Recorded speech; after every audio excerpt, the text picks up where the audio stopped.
ఫైనల్‌గా అయితే మేమైతే వరంగల్‌కి అయితే వచ్చేసినాము. ఇప్పుడైతే వేయి స్తంభాల గుడికి అయితే వెళ్తున్నాము. నేను వెళ్ళడం అయితే ఫస్ట్ టైం. చూద్దాం రండి ఎలా ఉంటుందో. నాకైతే ఇక్కడి నుంచి అయితే లోపలికి వెళ్ళాలి. మేము వెళ్ళేసరికి అయితే ఈవినింగ్ అయిపోయింది. 5:30 అలా అయింది. లోపలికి అయితే వెళ్తున్నాం. ఇంకా ఎలా ఉంటుందో చూద్దాం రండి.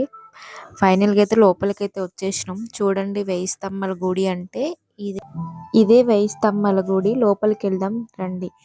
వచ్చేసి కోనేరు. ఇందులో పెద్ద పెద్ద తాంబేళ్ళు ఉండేయంట. నాకు తెలియదు, మా హస్బెండ్ అయితే చెప్పినాడు. ఇప్పుడు లేవంట, తను ఎప్పుడు వచ్చినాడంట, అప్పుడు చూసిండంట. ఇప్పుడైతే లేవు ప్రస్తుతానికి.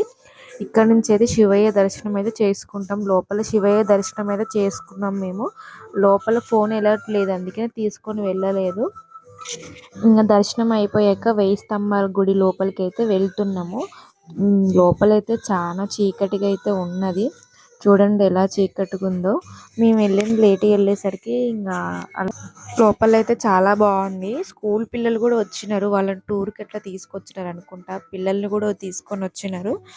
ఇదేనండి వేయి స్తంభాల గుడి. 1000 పిల్లర్స్. నేనైతే చెక్ చేస్తున్నా 1000 పిల్లర్స్ ఉన్నాయా లేవా అనేసి. మేము చుట్టూ తిరిగి చూసుకుంటూ వచ్చినాం. అక్కడ గేట్ క్లోజ్ చేసినారు.